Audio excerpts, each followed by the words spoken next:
Hi, everybody. Thank you for joining us again for part two of our April aspects.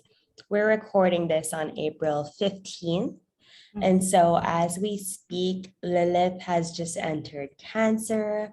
Mars has just entered Pisces.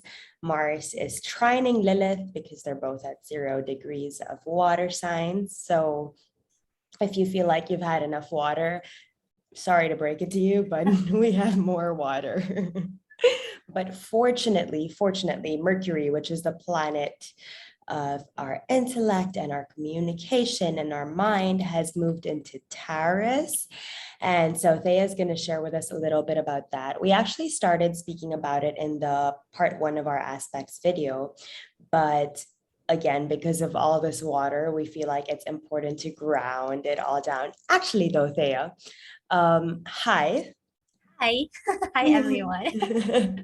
I think it might be fun to talk about the Jupiter-Neptune conjunction a little bit and how we felt it in our bodies before we move into Mercury going into Taurus, because I mean, as we said, our goal with this is to make astrology more accessible, right? And in doing that, we feel the moral obligation to be really honest and transparent about how we're going through the energies as well. And so how did it feel for you? It was a doozy. It was really a doozy. I was excited. I think we were both really excited. We We were were both really excited. excited coming into this. Um, I told you that I've been reading up on Neptune since February, anticipating this big energy because I have a big Neptune in my chart. But um, yeah, it felt really heavy for me. It felt quite intense because I felt really empathic. Like I really felt so open. Like I felt like not just my pores, but my whole being was open. And not to mention the weather coming into this. Like it was stormy, it was raining, and then there was a storm in the Visayas. So it really felt like that. It really felt stormy inside and outside. So I think the tools that we were able to cultivate and develop, and even the support of tribe, the support of friends and the support of what we've built until this day, it was really helpful. And your support. Okay, so like just a little story. We were supposed to record this right on the day of the conjunction because we were like, hey, Daring us. yes, right? Like let's flow into the Jupiter and Neptune creativity and imagination and see what lands because we want to be inspired and we want to use that juicy energy of inspiration. But like right when we were about to record, I felt nauseated and lightheaded, and I don't know what came over me, but yeah, so that was how it was for me. How was it for you?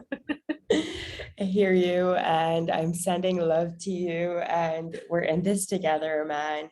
And I can only imagine if we're feeling like this and we're so in tune with the astrology, what more people that don't even know how astrology is Mm. actually playing out in their bodies, right? I can only imagine.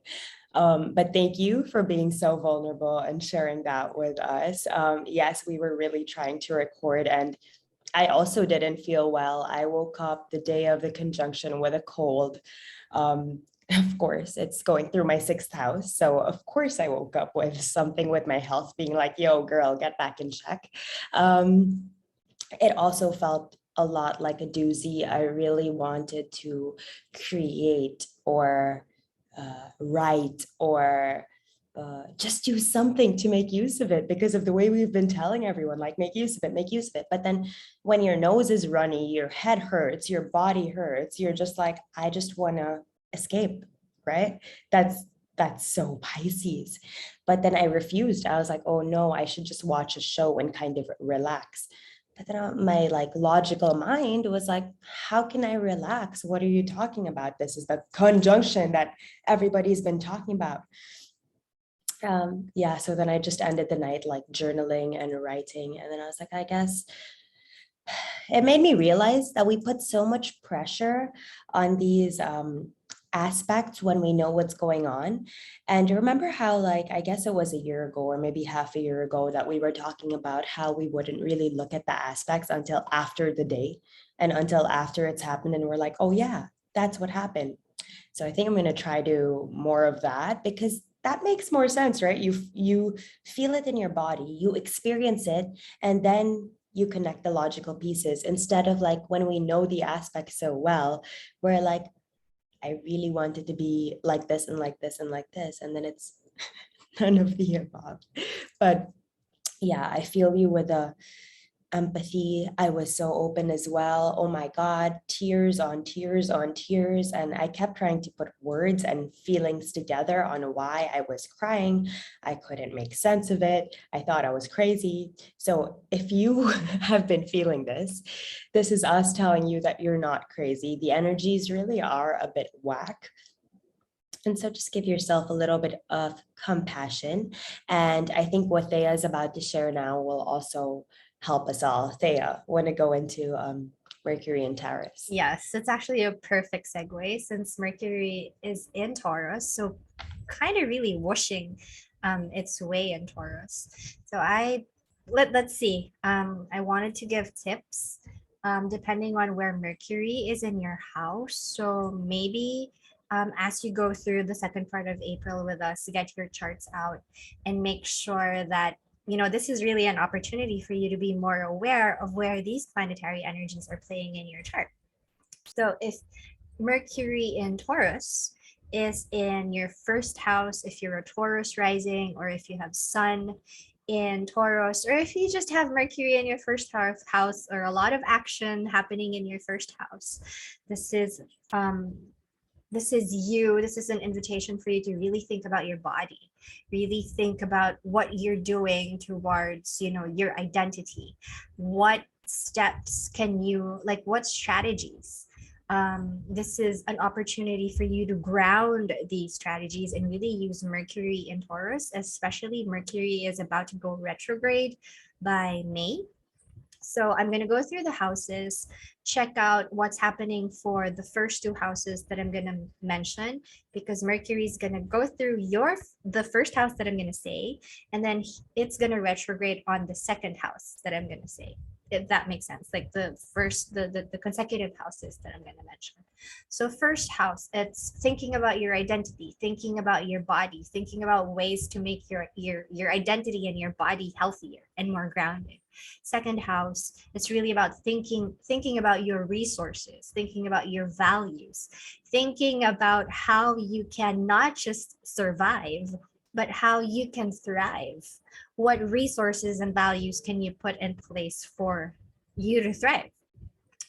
Third house, how can you communicate your needs, your values, and resources? Again, not just to survive and to thrive. This is the whole Taurus vibe for me. Taurus is all about survival, but I want to reframe it as thriving in a tribal community. So finding your tribe, thriving there. I'm not just surviving as an individual.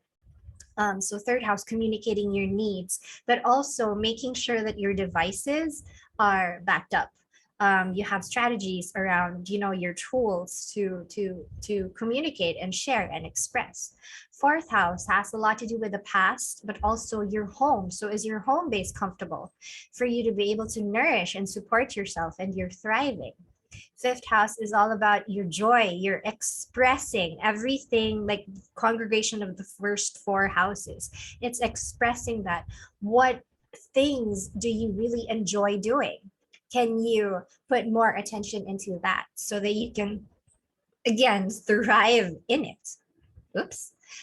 Sixth house, this is health. How can you think about food, your daily habits? How can you start thinking about really waking up early if you're a morning lark or if you're a night owl? What steps can you do so that your circadian rhythm is in check and supported? Seventh house is all about partnerships and also community, close. If you're married, if you're in a relationship, Think about if these relationships are still supporting your thriving, or if these relationships are actually not valuable for you to pursue anymore. Eighth house is debts, money, taxes, sex, and the taboo. Not all bad here, but really shining a light and thinking about where your security lies. Does your security lie outside? How can you make sure that your security is also inside, that you're not just dependent on the security of others, but you're also dependent on the security that you've put in for yourself. Ninth house is all about higher learning and travel. Can you think about ways and strategies where you can learn something new to, again, support your thriving? 10th house is all about your career and achievement. What strategies can you think about to reassess if the career that you have is really something that's supporting your thriving, or is it something that's actually, pulling you down, and you're not fully expressing your full essence anymore, because it's like I said, it's weighing you down. So it's a good time to reassess the careers that you have. 11th house is communities, but also hopes and dreams. I really like seeing the 11th house as hopes and dreams, aside from just your community. So I think this is the time to really rethink and re-strategize and reassess if the communities that you have actually support your vision and your hopes and dreams, and how can you plant. I think we've planted a long time ago. So how can you make sure that the vision that you planted is being supported by the communities and the people, the groups and associations that you have around you? And then if you're in your 12th house, oh baby, rest.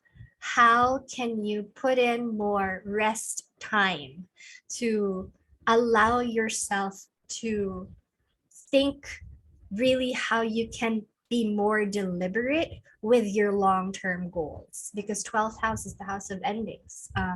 So yeah, I think I swooshed by that.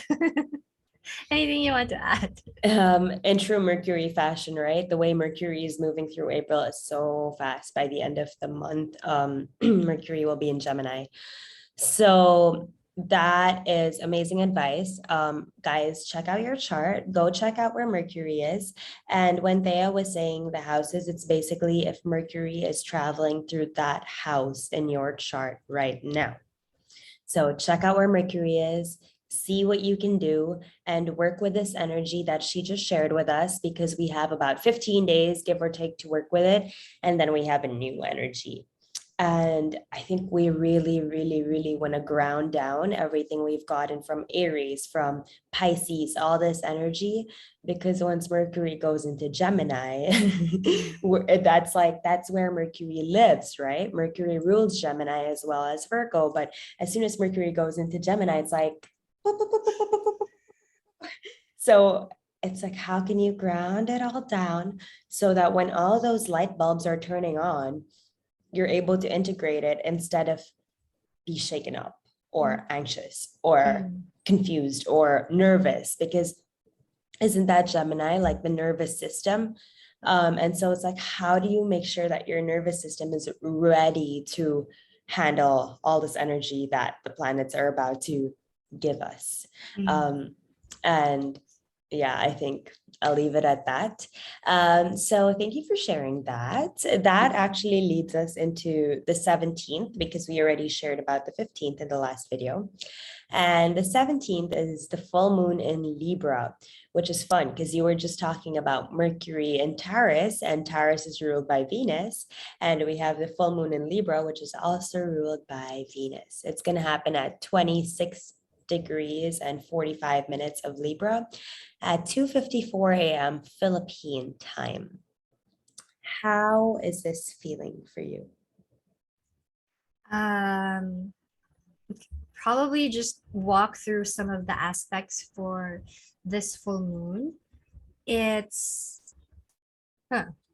it's not a pretty, it can be pretty doozy just because there's a T square. So it's sun and moon right now is Sun and Moon on the 17th will be squaring Pluto in Capricorn. So Pluto in Capricorn is still transforming structures and foundations.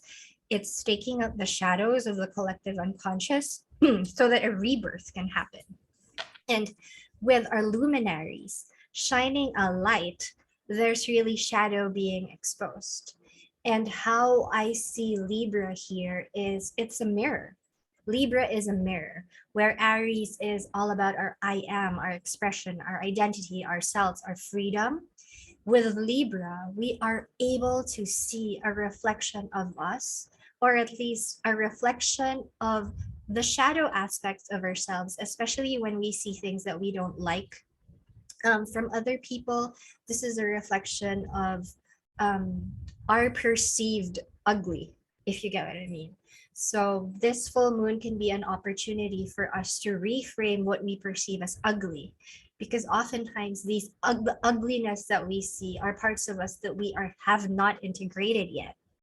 So there's a lot of things that can happen in the world stage, but a practical advice for the full moon is how can you step back and just see everything as a mirror and a reflection so that you can integrate your shadow parts, or at least integrate the parts that you haven't really forgiven yet, and just shine a light of compassion, shine a light of love, because moon also trines Mars in Pisces then, and Mars in Pisces is just really all about, oh my god, I'm gonna fight for my emotions. Or it can be a total separation of myself from my emotions, like a total dissociation. So let's use this full moon as a reflective time of where our shadows meet our love. I like that a lot. For me, it's also a question of if our relationships reconnect us with the side of ourselves that we like, or a side of ourselves that we judge. Like, how do we feel after spending time in these relationships? Do we look down on ourselves, or do we feel like we can conquer the world? Right? Like, what are these relationships showing us? Are they reminding us of the oneness of humanity, or are they like allowing us to hide and, like you said, not show the shadow sides? And I love everything that you said, because my practical tip for today is, I mean, for that day, the 17th, is mirror work. Yeah. It's spend 10 minutes in front of a mirror and just look into your eyes. Who do you see? And go deeper than your body, go deeper than the physical. Just look into your eyes. And once a judgment comes in, let it float away, float away, float away, just like meditation, right? Just look into your eyes, see who you see, understand who that is. And it's incredible, because looking at, people's eyes can show you so much about a person and how a person is feeling in that moment. And we barely do that anymore. We barely have these conversations where we're looking at someone's eyes. We're looking around, we're looking down, we're looking at our phones. We're not looking at people's eyes. And so if you think of that, if we're not looking at other people's eyes, how much do you think you're looking at your own eyes? Right? When you go to the bathroom, for example, to pee, a really random example, but do you look in the mirror? Do you look in the mirror and say, hey, self, and do you smile? Or are you just like, oh, it's just me again? And I just think that's incredible. That's a big thing, because Libra is about aesthetics. It's about beauty. So how can you start appreciating the beauty that exists within you? And like you said, if it's like stuff that's bringing up shadows, how can we even add beauty to the shadows? And if you have the correct support system, you will be able to do it. It's incredible how much you can do when you surround yourself with people that allow you to be the best version of yourself. So I think that's something that this Libra moon asks, because we made all these plans, we made a vision board, we said what we want to do for the next year.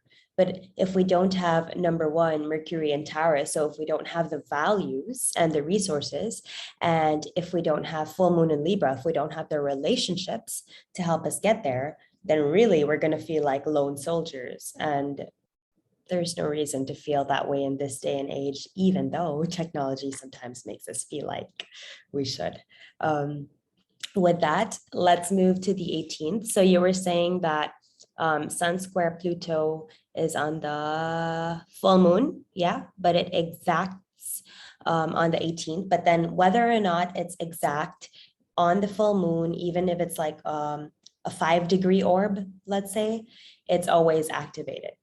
But the actual exact day of Sun square Pluto is on the 18th, and then that's also Venus sextile Uranus, and that's also Mercury sextile Venus, and that's also Mercury conjunct Uranus. So as they said, a doozy. It's a lot. If you can only imagine, we were talking about Neptune conjunct Jupiter in Pisces being a doozy. This is 4 different aspects coming from different sides. So how do you think we can integrate this day, and what are you seeing?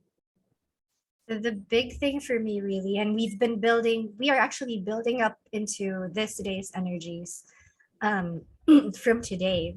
And the big one here is the Mercury Uranus conjunction. Again, Uranus is all about shake up, breakup, breakthrough, innovation, instability, chaos, but it's really creative energy because that's the higher mind. And I say it's the higher mind because it's beyond the bounds of Saturn.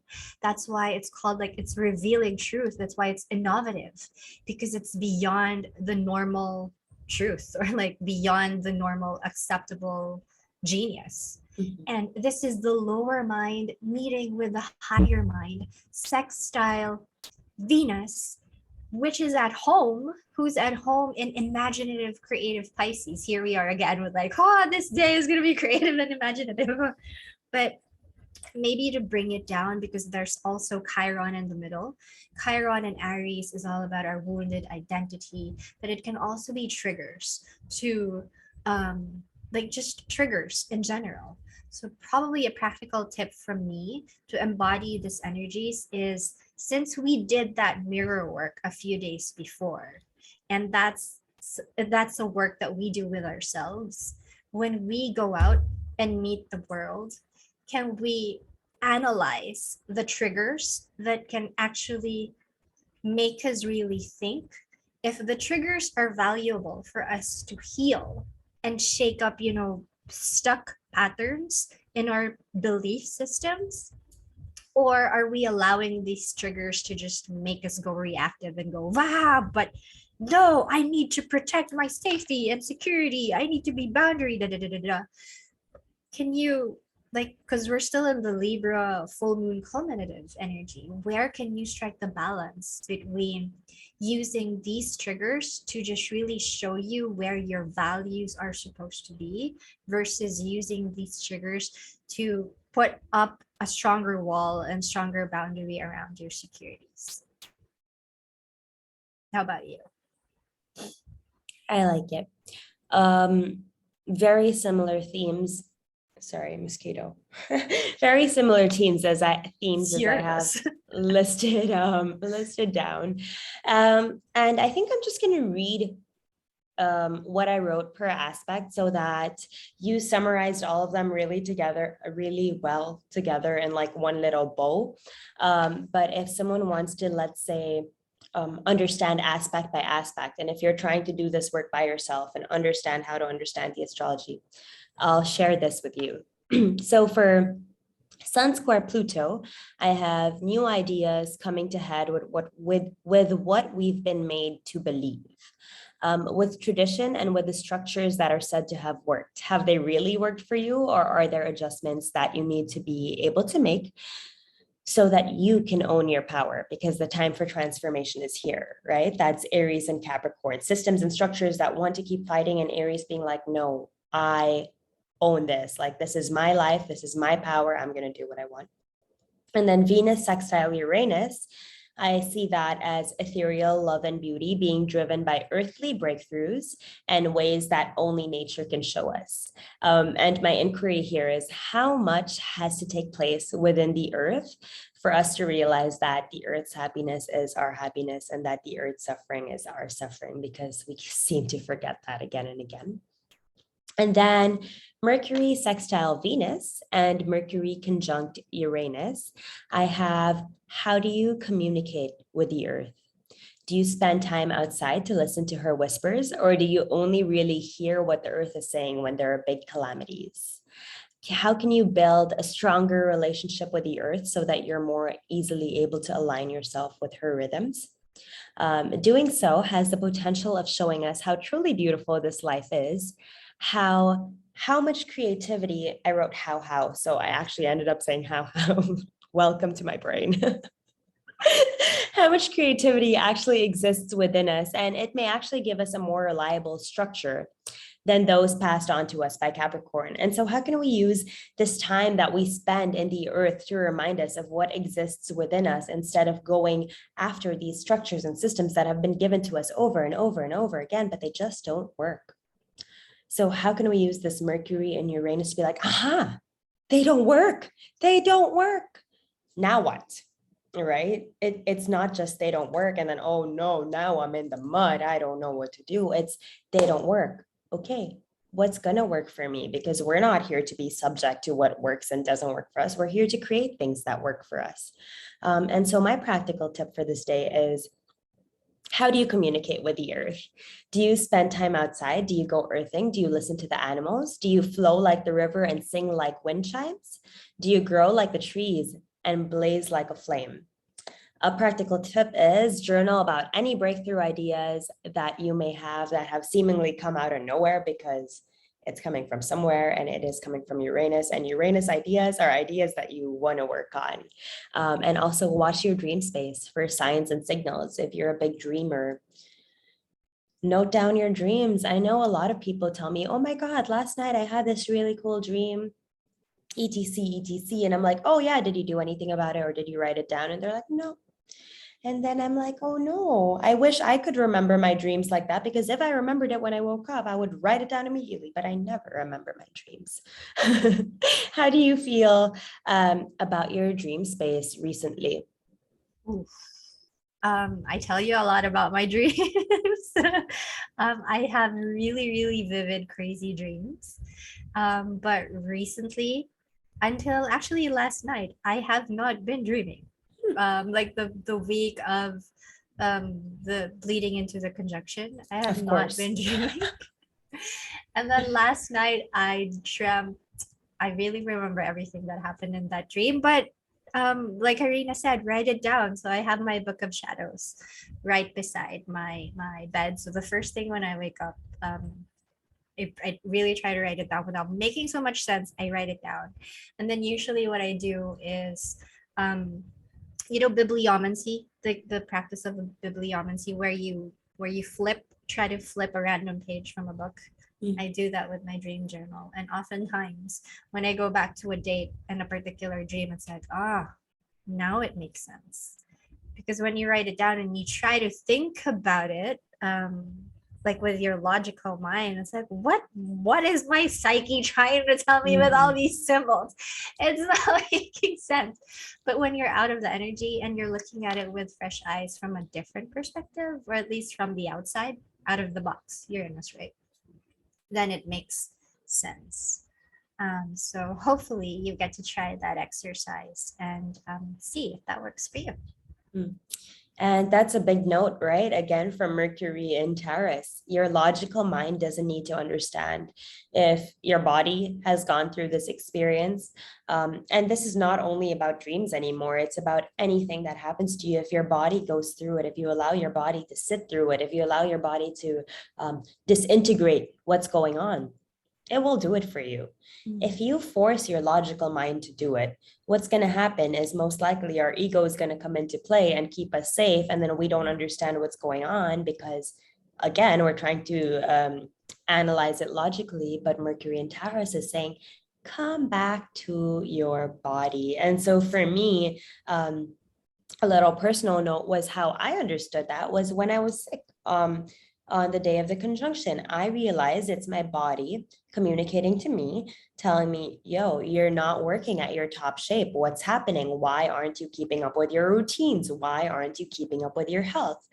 And it couldn't be more real, right? It couldn't be more real than like your body actually feeling like a machine that's not able to work because it hasn't been charged properly. I said that one of our new moon circles, yeah, about how why is it that we plug our devices into charge But then we don't remember to plug our bodies into charge by resting. And so in exchange for the Aries new moon circle, we listed down our chargers. So if you were in that new moon circle with us this whole month, as things are going by, as all these doozy aspects come into play, come back to those chargers and remember, like, when it feels like so much is going on, you can always come back to your happy place because you have a list of what are the things that bring you back to your happy place. I mean, how much simpler can it get? And why do we like to complicate things so much?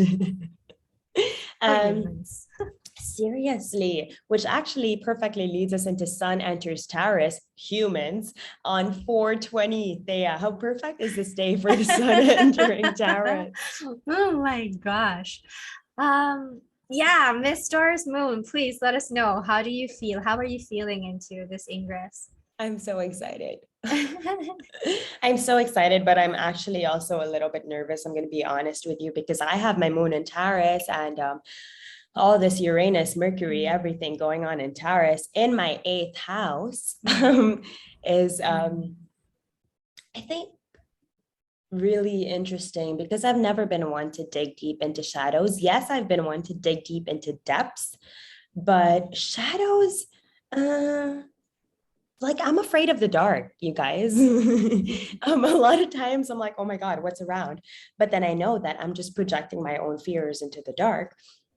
But then I think this is going to be a great time to kind of understand what's actually here on the earthly plane and how are we making sense of it with what we project. That's a lot of words, but what I'll do is also read what I wrote down for Sun enters Taurus. I wrote, what a beautiful day for the sun to be entering Taurus. This season, we're being called to come back to the earth, to come back to our bodies, to listen when our bodies are speaking to us, to listen when the earth is speaking to us. It's a season to engage our senses, to surround ourselves with beautiful music and delicious, nourishing food, to check in with our resources, to look in at our toolbox. How is our toolbox looking? Do we still have those resources? Thea gave us a good idea of what to do while Mercury is in Taurus. This is also going to help when the sun moves into Taurus. And so it's also about, what are your boundaries looking like? What makes you feel at home in your body? What makes you feel not at home in your body? How can you cut that out and set clear boundaries? Because this season, we want to feel good in our bodies. We want to feel nourished. We want to feel loved. Like, Taurus is the mother archetype. It's the empress, right? In the tarot, if Aries is the emperor, the empress is Taurus, and Taurus asks, do you know your worth? Because if you know your worth, everything you attract is going to be from that space of worthiness. But if you don't know your worth, everything you attract is going to be things that you feel like you need to fix or that you need to take care of, but you don't feel the exchange. You don't feel that anybody's taking care of you. And so I think a big one for this is our values, our boundaries, our worth.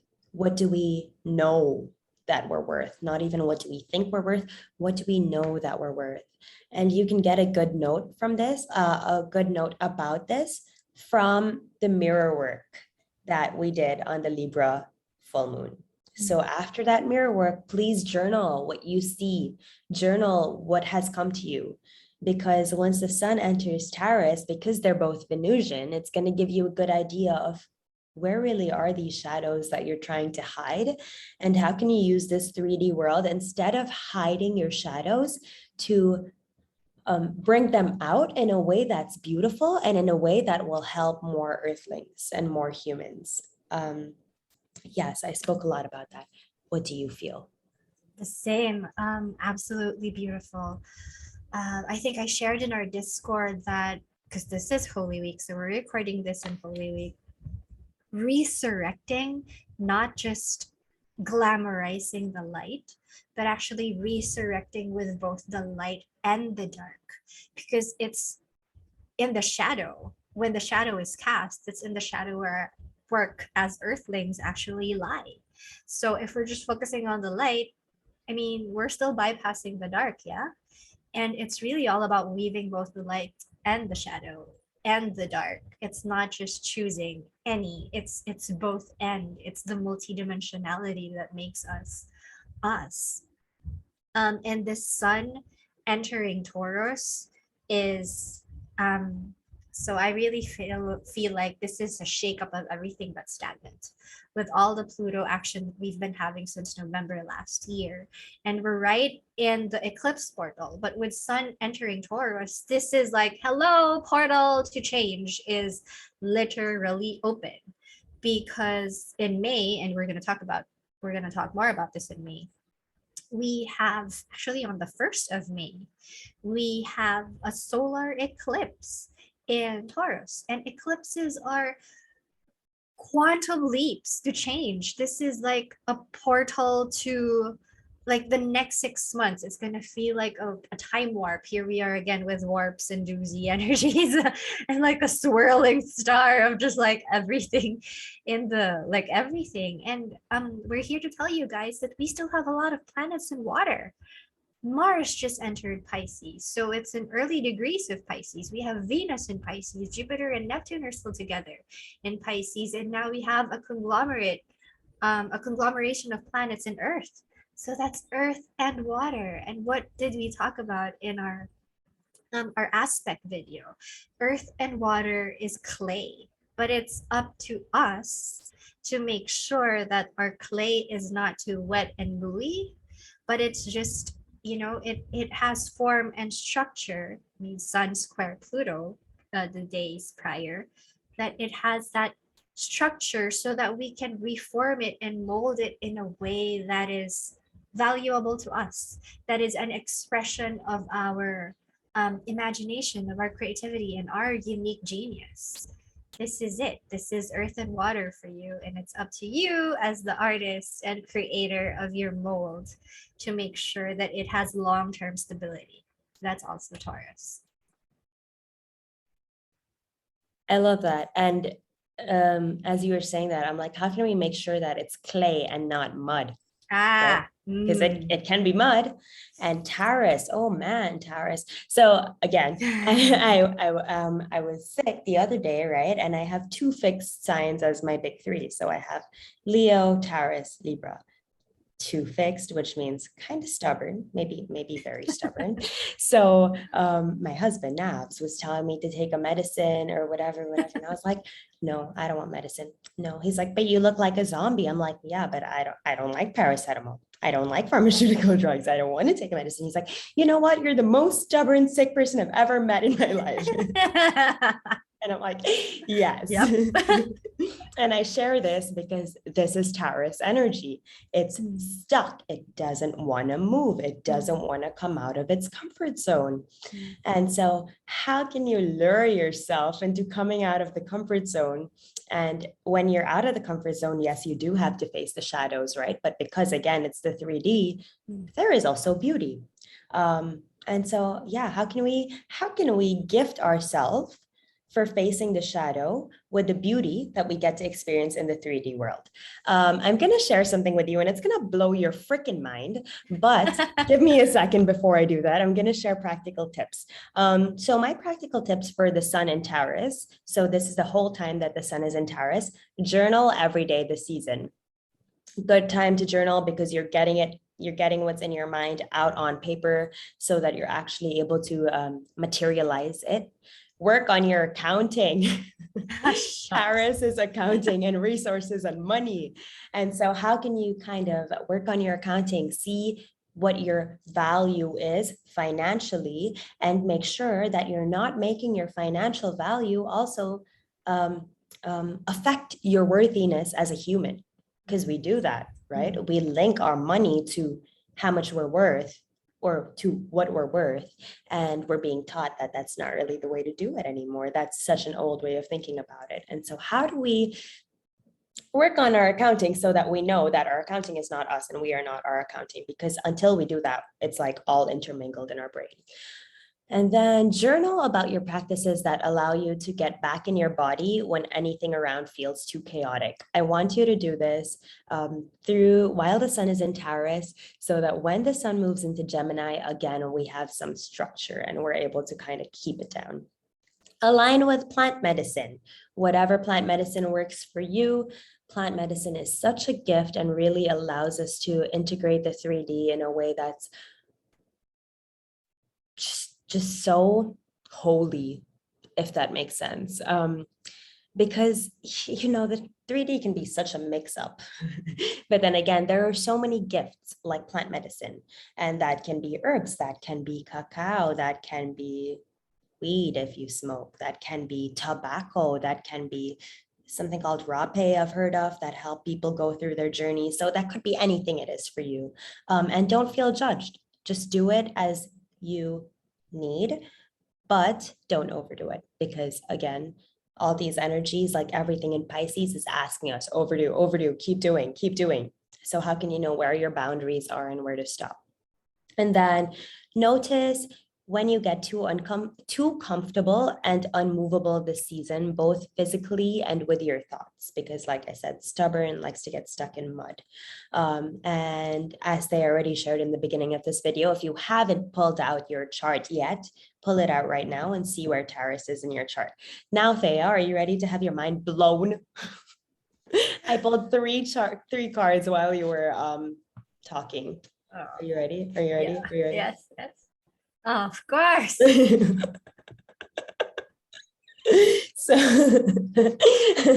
So 3 cards fell out, and Doozies. I really can't make it up, because it's not even like I'm picking and pulling. I'm just shuffling, and I'm like, whatever falls out, falls out. Oh my Yeah. gosh. It's in Okay. my body.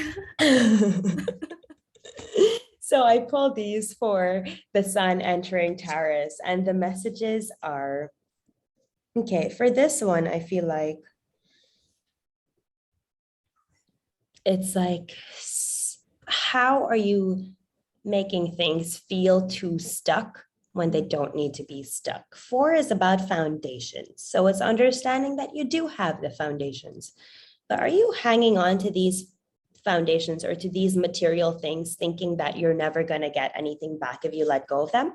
Or are you giving freely and allowing yourself to receive as well? Because again, the 3D is about a give and take. It's not about stuck energy. So how can you get out of this stuck energy and move into this energy of mothering the earth, mothering yourself, attuning to the energies of the earth? Like, look, she's pregnant with the earth, and this kind of feels like us. No, us women, when we have our moon time, it often feels like we're giving birth to the weight of the entire world. We're so in sync with everything going on around us.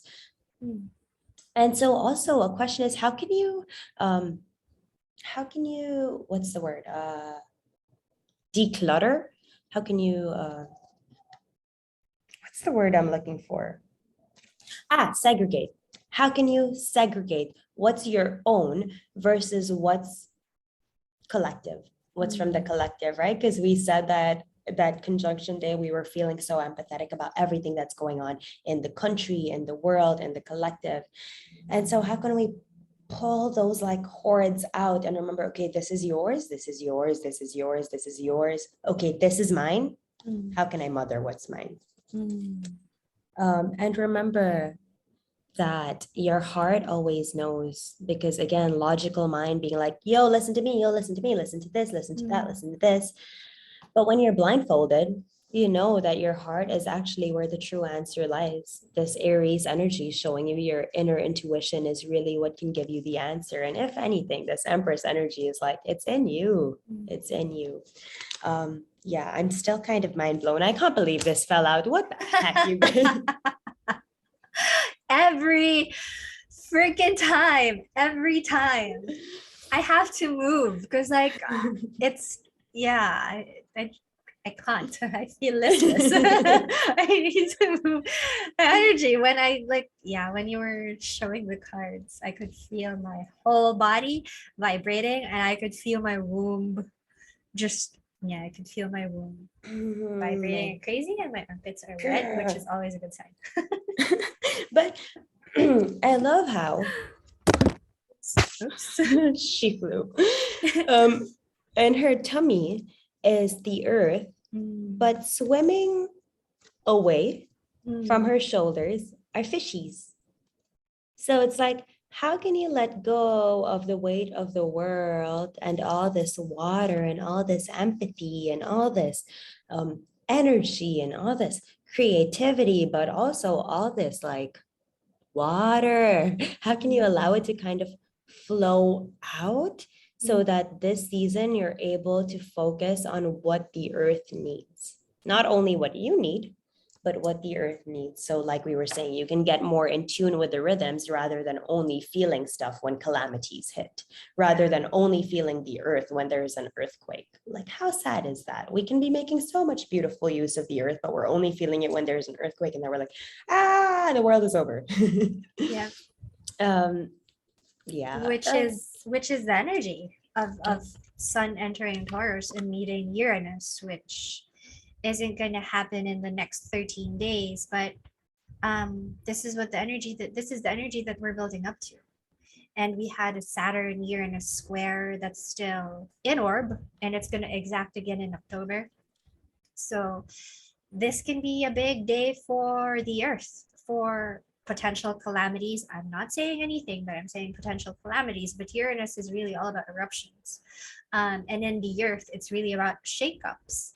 Notwithstanding everything else that's happening in the world stage, I really love what Karina said about, the image of the card. And what I received while you were speaking is, since we still have a lot of energies in Pisces, right? And yeah, Venus is about to meet with Jupiter and Neptune in this big conjunction. We're not out of the waters yet. I was gonna say out of the woods. We're not out of the waters yet. And what was really swimming in my mind whilst you were talking is this water. It's the same water that holds the mystic and the psychotic. It's the same water that holds, I'm seeing Batman and Riddler and Joker and all of the bad people that are portrayed in like hero and heroine stories. It's the same water that holds all of them. But where can you put in Taurus to be like, nope, I'm putting my roots down, so that even if I'm swimming in the same waters with all this psychosis and all this neurosis and what have you, I know my values enough to know when I'm supposed to get out of the water and be like, hey, this is the change that I want to see. So this is the change that I'm starting within me. And that's really the whole Uranus action is, for me, it's become the change that you want to see in the world, right? That's what Gandhi said. And that's my slogan for Mata. So how can we use that? How can we allow all the shakeups and disruption to actually again mirror the changes that we need to start within us, instead of like using the world as a mirror and be like, I blame you for like all the da da da da, and be like, I'm Riddler, so I'm gonna, I don't know. I'm just seeing Batman and Riddler in my head. I don't know why. no, I hear that. I hear that. And I mean, it's that Pisces energy, right? Everyone is the same. Like we have the psychotic, but we also have the creative. We all have it within Mm, us. If we're going to pretend that we're not all crazy, then we're living a lie mm, because mm, we mm. all really are crazy. But then we can turn that crazy into creative power. We can turn that crazy into motivation, into passion, into anything. So, yeah. I also want to just really quickly add that when we're talking about values, I'm someone who often feels pressured when I'm asked, what are your values? I feel pressured to have to write so many values or so many things that I live by. But this is just an invitation that it's okay to have one value. It's okay to have love, for example, as your main thing. And as long as that's your main thing, that's all you need. When someone asks you, what are your values? You can easily say, my value is love. It doesn't need to be kindness, Mm. generosity, because it takes me back to grade school. You know how they'd make us write our names out and then write, have you ever had to do that? Write your name. So I would have to write Karina Long and then write an adjective that starts with Or every letter. letter. Yeah. Yeah. And then I'm like, but this doesn't even feel real. I don't even feel all these adjectives within me, but I have to write it because what other adjectives are there with these letters? And so again, this is Capricorn and Aries, right? This is what has been programmed into you. It's okay if the way you think is not anymore this way, because really, as Thea just said, Uranus, like, be the change you want to see. It's time. In case we need more proof it's time, is the North Node is moving towards Uranus. It will be a little while, but it is moving towards Uranus. And as we know, the energies in the sky are always so active when we're building up and when we're coming down from aspects, right? The energy was so strong with building up to this conjunction. And now I feel it's really strong again coming down from the conjunction. But while you're in the thick of it, it's just like life. It's just like when you're having an emotional breakdown. You can't think about why you're having an emotional breakdown. You can't rationalize that. You sit there and you experience the damn breakdown. And so that's these aspects. We sit there, right? We messaged each other the day of the conjunction and we're like, do we feel like it's a good day to record? And then we said, nope, we need to sit with the energies. So we also invite you to sit with these energies. We keep saying they're doozies. Maybe they're not super doozies for you, but we mean doozy in a way that like, it just might push you off your usual way of being.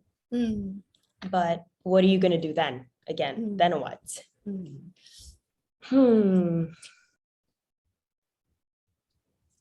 So that brings us to the 21st.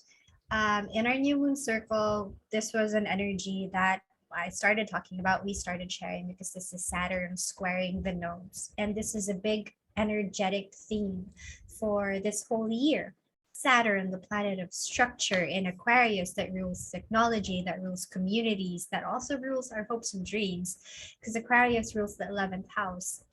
With Saturn being there and it's squaring the nodes of fate. So we have our North Node, our collective North Node in Taurus, which is everything that we've been sharing. And it's our North Node. The direction of our North Node is where we're supposed to go in terms of our evolutionary journey. And in Taurus, again, it's not just about survival. It's not just about our security and being stubborn about our values and our systems, but it's about thriving this time around. And our South Node, these are attributes and at least archetypes that we're supposed to be moving away from so that we can integrate more of the North Node. And our South Node is in Scorpio. So that's all about manipulation. That's all about the security of others. But it's, for me, it's about this whole, like a lot of psychological content, the psyche from our subconscious that has been repressed for so long by authority, also Saturn. So what this energy and this whole energy that's exact today, that's gonna go on for the rest of the year, the invitation is, what structures are we putting in place so that we can thrive more and we can go towards more of our North Node and move away from our South Node? That's what I'm receiving here. And again, with the eclipse portal, I feel like a practical tip is, aside from journaling, I like what Karina, I like one of the tips that you mentioned when we started this is, how can you make a list? How can you make a list of the foundations that you have currently that are not serving you anymore? And another list of things that can be more supportive, and how can you integrate more of the things that can actually be more supportive, and start communicating that, start sharing that, because the more that you're just, ruminating about these things and just being stuck in your head, which can also be Aquarius, just objectifying everything, why don't you share it and express it? Because once you do, synchronicities just, they pile up, they happen one at a time. And until you get out there and until you start expressing it, not just objectifying it, things are not going to gravitate towards you.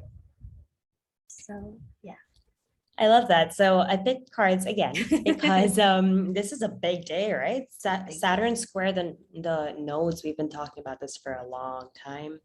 And well, because it exacts this day, I thought will be important. And it's funny because it's super in line again with what you're saying. This is the Eight of Wands, which is Ah, a lot of energy, a lot of excitement, a lot of action. This is a card of taking action, putting it all together and creating. Just create, go for it. mm, And then I love it because here it's like excitement and go for it and like passionate action. And then here we have the Three of Wands. And so the Two of Wands is a girl with one wand in a comfortable place and one wand kind of looking out into adventure. And she's thinking like, do I want to stay comfortable or do I want to venture out? The Three of Wands, she has decided she is going to venture out. She's going to take her surfboard and surf the waves of life. As we've been talking about surfboards and surfing the waves of life for a while now, that was our theme for our Pisces new moon circle, surfing. yeah. Um, and so here she is. She's ready to surf. She has taken this energy. She has started doing things, amping this energy. And I mean, start surfing, prepare. She's actually not yet surfing. She's looking at the waves. She's looking at the water. She is preparing herself. She's thinking, all right, I have the energy, I have the excitement, I have the power. Now let me look ahead so I know what I need to prepare for, but I'm getting ready to surf. Mm, So she's finally there, almost getting out on the water. I mean, she's already naked and ready to step in. Her one foot is already yeah. kind of lifting, and I'm explaining all these little things because that's how you understand tarot cards, right? All these little subtle notes are what help us understand more about something. So you can see that her foot is kind of up. She's walking towards the water. She's not just standing and saying, what's happening there? She's saying, okay, I'm looking at what's happening, but as I'm looking at what's happening, I'm going towards it. And then we have the Eight of Pentacles. I love this card. It's so beautiful. Look at this. Mm, And this is basically a card of working on your craft. Keep practicing your craft. Keep doing what you're doing. You're already maybe seeing some returns, like they was saying, as soon as you begin, synchronicities on synchronicities, they just keep going. And so if you listen to those messages, if you take action on that excitement and you look at what the waves are looking at and what it's going to look like if you actually like, but then also keep practicing, then you're setting yourself up to be able to take flight without worrying about, oh my God, am I going to be able to handle it when difficulties come my way? And that's Taurus, right? Taurus is about being resourced. It's about having the tools in your toolbox. So yeah, that's what the cards have to say. What previous me, as I was making these notes, has to say is with the sun. Okay, so the same day that Saturn squared the nodes, Sun is also sextile Lilith. And so what I wrote is with the sun sextile Lilith as well, this Taurus energy is being amplified and we're being asked to stand up for the earth, to stand up for our bodies, to stand up for what we know is real and what feels good for us, no matter what we're being manipulated to believe. Beware of being told otherwise through technology or through those with an ulterior motive. Trust your body with this one. Your gut will never lead you astray. And for practical tips, I have what kind of exactly what you just said, but it's what kind of solutions can you create for yourself when you find yourself sinking back into old patterns just because they're comfortable? How can you own your creative power and remember that your life is what you create out of it? Like this is that you're creating it. See yourself, hear yourself, mother yourself. When you feel loved and cared for, you operate out of your most loving and caring self as well. How can you practice seeing and hearing yourself every day so that you may do the same for everyone you come across? These are my practical tips for this day. They seem simple, but I think they're tips that we got to remind ourselves about every day again and again, right? Because like, let's say today I begin the day being like, all right, I'm going to see the best in everybody. And then I'm driving and then somebody honks their horn and I'm like, why are you honking? You blah, blah, blah. And then again, I have to come back to it, right? I have to remember, okay, am I seeing myself? Why am I behaving like this? And so these practical tips that we're giving you for the days, they seem so simple. We know that they seem simple, but we also know, and we are sharing with you that these are all like works in progress that we're working on as well. And as we work on it, we share it with you so that you may work on it as well, and then share how it's working for you on Discord. It's been my Yeah. favorite thing, going on the Mata Discord, reading how people are doing, seeing how the energies are working with everyone. And it's so nice, honestly, to, when you feel like nobody understands you and Yeah. nobody understands the energy this way. And maybe Yeah. you're just crazy because everyone else is so creative right now. And then you go Yeah. on the Discord and you're like, Ah. no, they're feeling it too. Yeah. Yeah, that's what I have. Yeah. Thank you, Um, Thea, for creating that beautiful container and and thank our new Pixie you. Cup channel. Yes, I was gonna say, and thank you for co-creating it with me. Again, this is how I see Saturn square the nodes for the whole year. We never have to go at things alone. Never, never. We are in a world of almost 5 billion people. If we are in a culture or if we are in a current community where we feel alienated, then we just need to express and share. Again, like get out there more, get out of our comfort zone, get out of our south node and go towards our north node. Our north node is not comfortable at all. It is the mountain that we are here to climb as a collective, but we don't have to climb it alone. Exactly. And it's so Which actually beautiful. leads perfectly. Sorry, go on. No, yeah, I was gonna say what actually leads to. See? Yeah, so it is so beautiful because that, like, exactly everything you're saying is what leads to the next aspect, right? Which is Mercury trine Trine. North Node. You never have to go at it alone. The collective is here. Everybody is living on this earth, which means everybody is affected or activated, let's say, by everything that the planets are doing around us, whether they know it or not. And so us knowing it, I guess that gives us an upper hand so that we're able to kind of work with the advantages rather than the disadvantages. But then again, sometimes when we know it, we're kind of expecting too much from these things. And we're like, ah, I'm drowning. I thought I was going to be surfing. But then a little reminder that we're humans and we just got to go at it slowly. So on the 24th, we have Mercury trine North Node in Taurus and Mercury square Saturn. How does it feel? I feel like it's still a reverberation of this whole square. But now that Mercury is there, we have our conscious, our lower mind, like really egging us on, like, hello, poking you, like, you really need to think about this, girl, because you can't stay where you are. You can't keep being stuck. And this is this whole square, right? If you remember our aspect video, squares push you to the wall so that you have to move.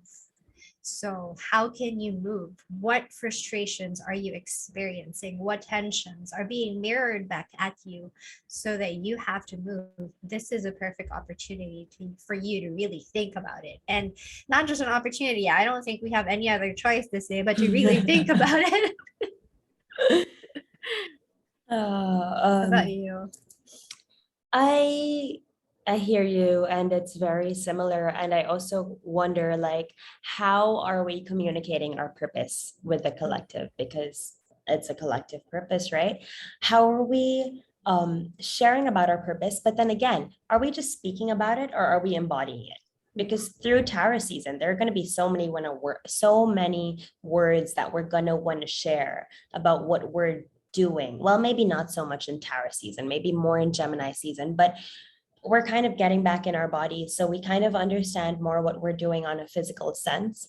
But then again, are we just saying it, or are we embodying it? Are we just thinking it, or are we grounding it? How can we, instead of making so many proclamations, actually feel into it and then make the proclamations when we've actually started? Um, and also, what I have about Saturn is I wrote, lucky for us, if we're saying things and thinking things, but not really being accountable and making things happen, Saturn is going to give us a reality check. So be prepared for that. How are you using innovative thinking to be able to create these dreams? Are you letting technology and authorities stop you? Or are you going to march to the beat of your own drum and own your dream? Remind yourself of how worthy you are to live your dream.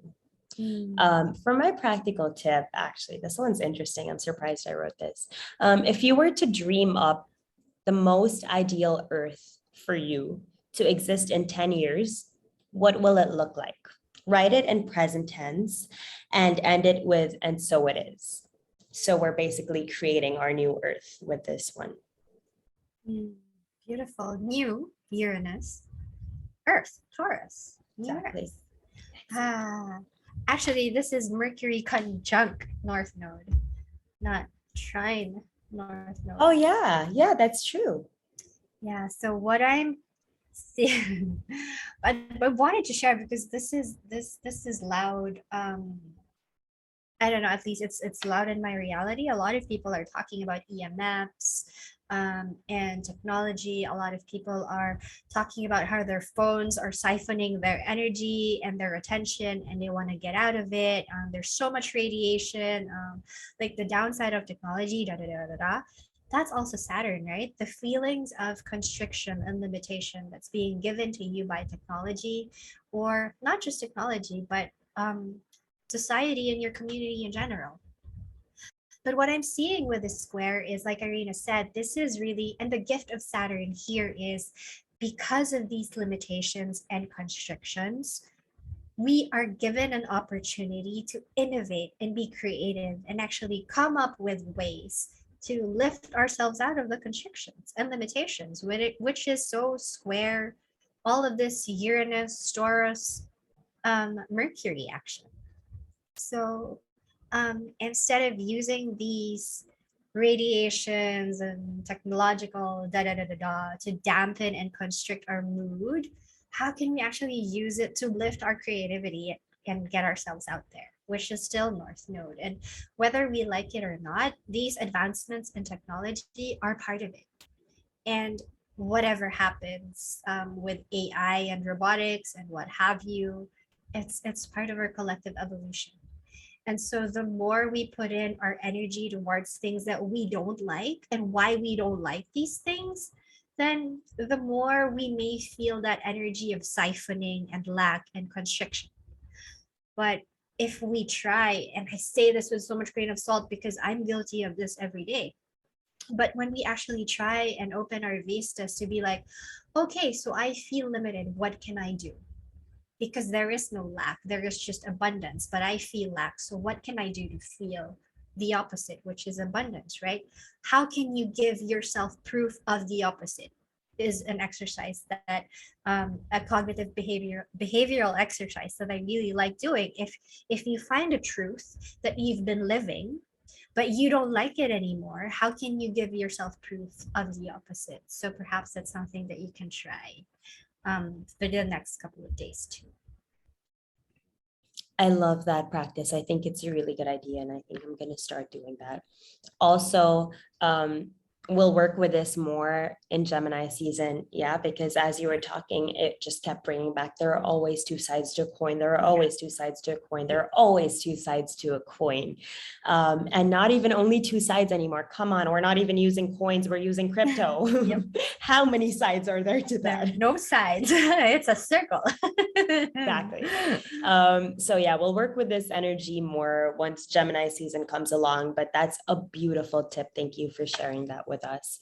And then on the 25th, we have Mercury sextile Neptune. I wrote grounded conversation meeting perceived realities. Share your reality with someone and see how it can beautify their life. How can you bring about more of a calm and grounding presence in a world that's filled with illusion? How can you channel creativity and magic in a world that's so obsessed with escapism without even knowing it? And then my practical tip for this day is, how do you channel universal love to see that you are worthy because you are? This is a coming together of your boundless spirit with your grounded words. Use today to live your life as a moving prayer. We already know, we really like that statement. If today the universe can hear everything that you're saying to yourself, what would it hear? Beautiful. How does it feel?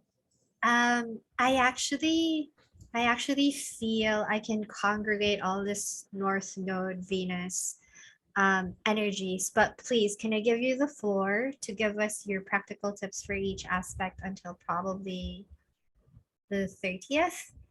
Yeah, I actually don't have a practical tip for the 30th because I know that's your specialty, Miss Depths Depth. and Shadows and Pluto stuff. But practical tip I have, so I told us our practical tip for the 25th. For the 27th, we have Venus sextile North Node and Mercury sextile Jupiter. So my practical tip that day is spend time connecting with the earth and feeling into the invisible thread that binds us all. Similar to the previous tip that I shared, feel into this unlimited love that you get to experience when you give love openly to the earth, to earthlings, and to yourself. Always, always, always remember that you're worthy simply because you are. And then on the 28th, we have Venus conjunct Neptune and Mercury trine Pluto. I wrote, from this fantasy world, come up with a plan. What can you keep and what needs to go? Are you communicating with yourself from a place of worthiness, or are you still trying to get yourself to adhere to a crumbling structure? Always come back to what feels right in your body, and when body pains come along, be kind to yourself. You're undergoing a metamorphosis. Yeah, Of go course, for you it. said metamorphosis. Of course, you said change. We can't make this up. We can't make up how we're how everything is just synchronized. So I want us to take a step back, and I just want to share more about Neptune, because aside from Saturn square the nodes, we have Neptune sextile and trine the nodes for the whole year. So Neptune will be sextiling the North Node in Taurus and will be trining the South Node in Scorpio for the whole year. And it's so beautiful how we have that energy, how that creative energy and imagination and love to keep reminding us that in spite of everything that is happening around, all this transformation, all of the energies that are swirling around, how can we always align ourselves to higher love? And not just, this is just the waters that we're swimming in, not just earthly love anymore, but actually just higher love, and realize that we are our own saviors. We can redeem ourselves from our past and choose the future. This is the time. And with all the energies that Karina just mentioned, all of the aspects leading to the 30th, again, Pluto is not moving. Pluto is barely moving. So Pluto in Capricorn can really feel, and since it's in shadow, it's not actually anymore in shadow. It's been in shadow for a while. It's about to station retrograde on the 30th. So there's this feeling of just immense density and condensation in Earth energy. Plus, it's also trining Uranus and Taurus, which is also Earth energy. So what I'm feeling here is this really feeling of stuckness, and then all of a sudden, there's like out of the blue, where did that come from? There's just immense disruption, and it's really feeling like the rug from under us was pulled, and then all of a sudden we're swimming and we're like, what the hell, where is shore? Where is the shore? I need to navigate this. But with Neptune is nebulous, it's difficult to navigate. It's like there's a veil of illusion and deception, and there's a veil of just fog, and we're working through the mist. But with Venus there, we can find a log. That's our log. And in Taurus, that's our log that can actually help us to drift to shore.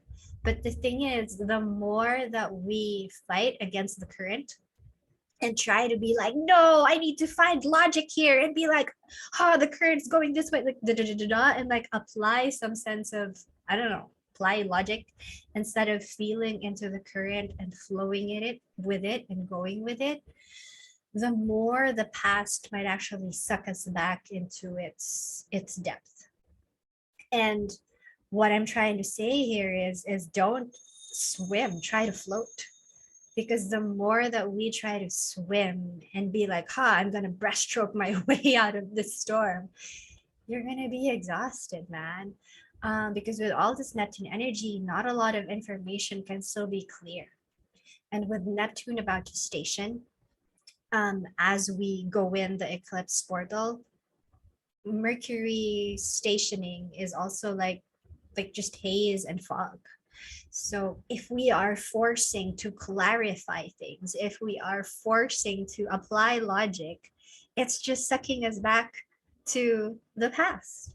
But if we can apply feelings, if we can apply emotions and work our way through it, dive deep so we can rise again, then perhaps we may remember that everything is a cycle of crest and trough, of peaks and just depth, and it's okay. And this is also me inviting you, especially for the women out there, to try to come back to your cycles. Where are you in your cycle? Because it can be that when we speak about the new moon and we're like, intention, write your intentions, but you're at the peak of your cycle because you're ovulating, then it's your culmination. And it can feel like, but I don't feel like, like the energies are right. So this is an invitation for you to also be in sync with the rhythms of your own cycle, aside from just thinking about the cycles outside, which is what we're doing here. We're giving you practical tips to sync with the energies as the energies are swirling outside of us. But with Mercury and Taurus, stationing retrograde in Gemini and then regressing back to Taurus, it's like, yes, I am using my mind, but I need to go back to my body. So how can I listen to my body, sense it knowledge and sense it knowing, and drift and float instead of swimming my way out of the current? I feel like the energy for the last week of April. Yeah, I think that's a nice way of putting it. I don't think we need to go through every day of April because they're pretty similar energies to everything that we've been talking about. So on the 27th, like we said, we have Venus sextile North Node and Mercury sextile Jupiter. On the 28th, we have Venus conjunct Neptune and Mercury trine Pluto. On the 30th, we have Pluto stationing retrograde and Mercury entering Gemini. That's a whole different energy from what we've been talking about, Mercury entering Gemini. But other than that, it's all about universal love. It's about remembering how to float. As Thea was sharing the story, I just remembered something that I shared with her yesterday as well. So I don't really know how to swim, or I guess I do know how to swim. I don't know why my whole life I've said I don't know how to swim. I know how to dog paddle and I know how to swim with my head in the water, but I've just recently learned how to float with my head up, so back float. And so yesterday I was trying to back float in our pool and I told Navs to take a video and he started the video and I like threw myself in the water and then I almost fell. And then I was like, oh shit. And then I realized, and then I did it again, right? And I did it much slower. I allowed the water to kind of embrace my body and take me. And I had a realization. And my realization was when I throw myself into water or feelings or creativity or anything to do with like water, right? If I throw myself into it and expect it to catch me, it's not going to catch me because I'm throwing myself into it. Water, like you jump in, it's going to create a splash. Versus when I allow myself to become with it, one with it, and flow into it, and it's actually like, come into my cocoon, I will allow you to float. Come into the feelings, I will allow you to understand what you're experiencing. Come into your emotions so I can give you a creative way of bringing it out. And yeah, I just wanted to share that because it's so literal, right? To understand these elements, it really is so literal. Spend time with the elements and see how they handle you and how you handle them. And if we're really trying to swim and breaststroke and dog paddle and do everything, right? While all these things are going on, it's not gonna work. Taurus.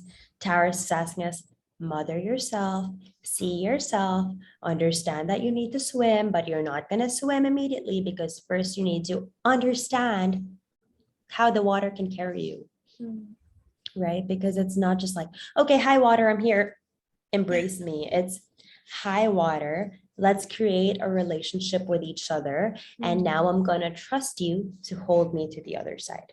And then as you were speaking, again, sorry, I just got a call. As you were speaking, I pulled a few cards. And I love how earlier I was explaining to you the Two of Wands, and the Two of Wands actually fell, so I can show you what it actually looks like. But the first card that fell out is the Chariot. The Chariot corresponds to Cancer. And so again, it's water, it's security, it's understanding that there is a home here and that there is always black and white. There are always two sides. And so it's how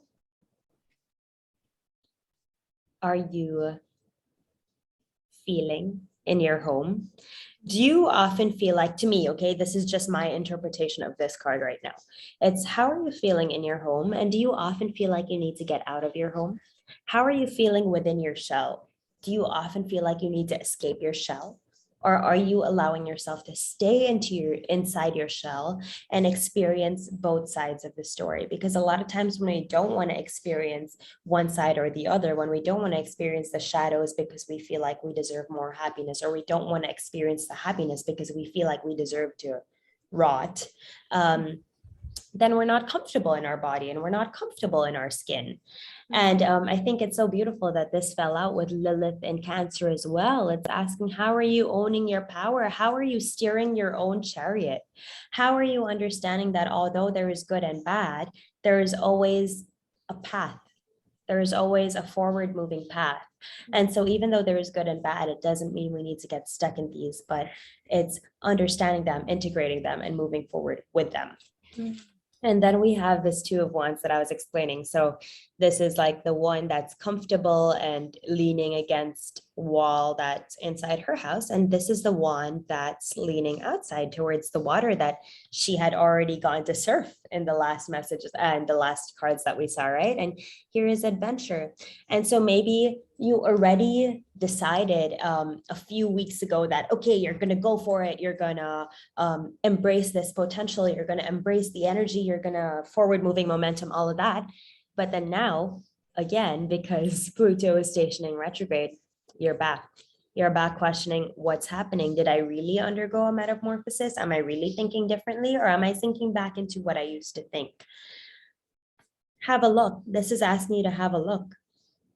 Are you focusing on what you know too much because it's comfortable and because you're afraid to jump into the unknown? Or are you saying, okay, Pluto, I know you're back for another round. Let's go. And that takes courage, right? That takes so much courage to say, you're back, life, death again. Let's go. I mean, I don't know how many people are like would willingly do that, but I guess with us knowing how many times we've gone through these cycles, we should willingly be like, all right, Pluto, take me. But I don't think I'm ready to say Pluto, take me yet. Maybe by the end of April. And then we have this, the Queen of Swords, which is she understands her intellect. She understands the way her mind works.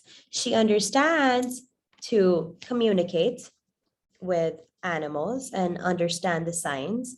But my favorite part of this is, look, this bowl with water is caged. She's not allowing her emotions to come into play because she's so focused on her analytical mind and on what her plan is. She has the sword, she doesn't have it up, which means she has the tools and doesn't feel the need to kind of bring it up and use it. But it's how can you understand that you have the sword so that you're also able to understand how to work with the water? How do you understand that you have your mind to be able to put words into those feelings? And if you put these feelings in a cage, if you say feelings are nothing, I don't need feelings, they only drown me, then you're going to be this chick who is so in tune with everything with the mind, but missing out on that beautiful empress power that you see yourself. You're able to come up with, like, you're able to float. You're able to say yes to the creativity that's asking you to notice it, right? And so basically these three cards over here, I feel like are just like, how do you make sure your home feels like home? How do you make sure that when Pluto comes knocking, you feel so comfortable in your body that you say, okay, time for another metamorphosis? How can you keep going for those adventures, even though they seem too far-fetched? All you need to do is scan the waves and see before you actually head on out so that you're prepared. It doesn't mean that you have to stay with what's comfortable.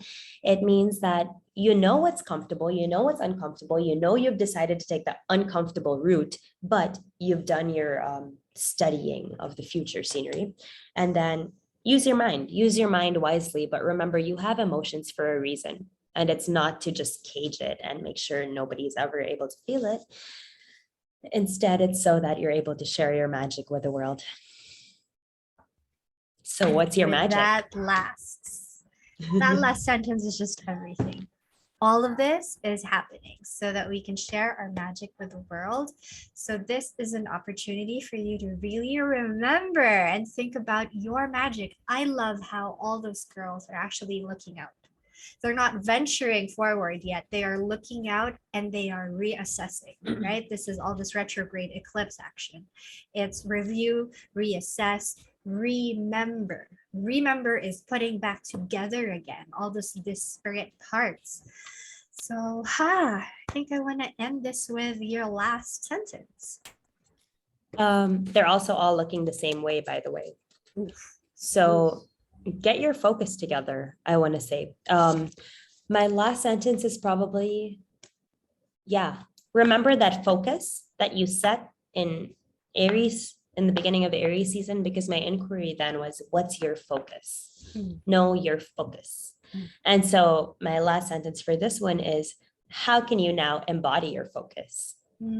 Taurus season, how can you embody everything that you're saying, embody everything that you have been feeling? How can you stop hiding it in, but instead show it? Because what you're feeling is mirroring what the earth is feeling, and what the earth is feeling is mirroring what you're feeling. How about you? Beautiful. It's all beautiful. And I just want to put in some timeline. Whatever focus that you put your intention into and even your feelings into, this is gonna, because it's an eclipse portal. Yep. It's going to gravitate towards the next 6 months. It's going to gravitate towards the next 27 to 19 years. So those are big chunks of time. So where's your focus? Focus can be evasive. Again, with all this Neptune, Pisces, water, right? I'm still going to go back to your clay. So make sure that it's not mud, because once we put this clay in the oven, this, whatever that we're building right now, we have a promise for sustainability and long term.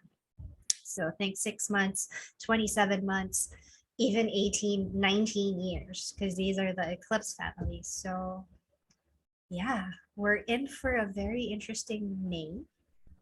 We are wrapping up a very interesting April. With Taurus season, please embody, go back to your body, not just so much of your mind. Express, find your community, thrive with your tribe. Beautifully, but thank you, Thea. This has been incredible. And thank you all for being here, listening to our shares, integrating our shares, sharing how it feels for you. We are going to have our next new moon circle in May. The date is to be announced. You'll see it on Instagram for sure. Or you'll also receive it in the email that Thea so beautifully writes and sends. And you're going to want to experience this circle. I think you're going to want to know what's going on, especially because we're opening an eclipse portal. Thea always does a beautiful job of sharing what these eclipses are, how they are leading us, how they are allowing us to just magnetize whatever it is that we want. And it is a solar eclipse, right? We begin it with a solar eclipse, and solar eclipses are beautiful for new beginnings. I don't know about new beginnings, but they're just beautiful for like beginnings, I guess. I say this because I got married in a solar eclipse, Yes, but you did. but it's a good opening. And so if Mm. you want to learn more about these energies, come join us at our Taurus New Moon Circle. Other than that, we will soon also share the May aspects. We'd love to have you there with us. And yeah, just thank you for being here. Thank you for sharing. Thank you for being you. And thank you for letting us do what we love as always. Thank you. See you next month. Bye, guys. Bye bye.